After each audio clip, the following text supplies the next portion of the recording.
Well, a new government report says man-made climate change is already wreaking havoc on the U.S., and it will only get worse in the coming decades. The report from 13 federal agencies warns of more destructive western wildfires, longer heat waves in the southeast, and more powerful Atlantic hurricanes.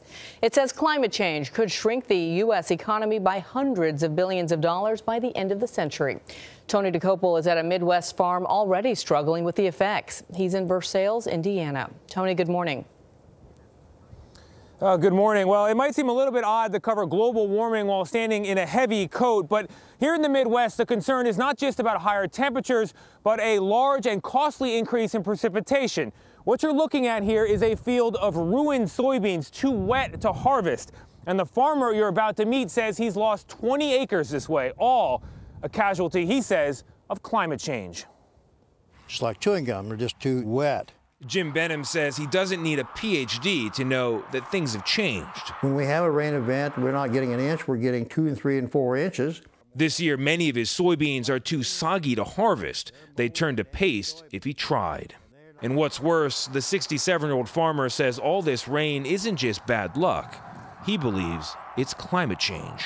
Doesn't take a scientist to know that you got a problem. That's what I'm experiencing. And scientists agree. In the 4th National Climate Assessment issued Friday, 13 federal agencies warn climate change will reduce Midwest agricultural productivity to levels of the 1980s. Andrew Light, one of the report's editors, says evidence humans are causing climate change is undeniable.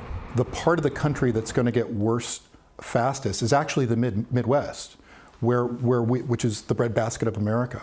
The rest of the country doesn't fare much better. The report says sea levels around the U.S. have risen about 9 inches.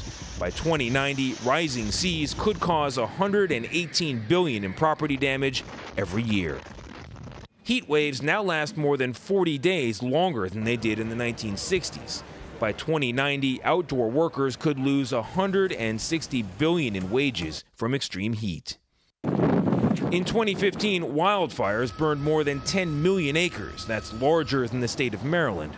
As recent wildfires like the Camp Fire have left California devastated, the report warns of hotter, drier conditions in the West. Towards the end of the century, you could see the United States economy losing hundreds of billions of dollars every single year and tens of thousands of Americans dying every single year because of climate change. This is all avoidable at this point.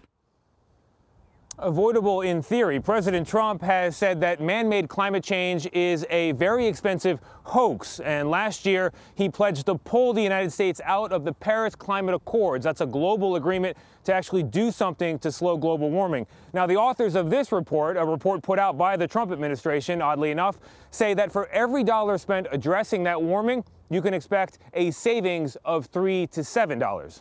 Norah? That report by many agencies has the science behind it. Tony, thank you.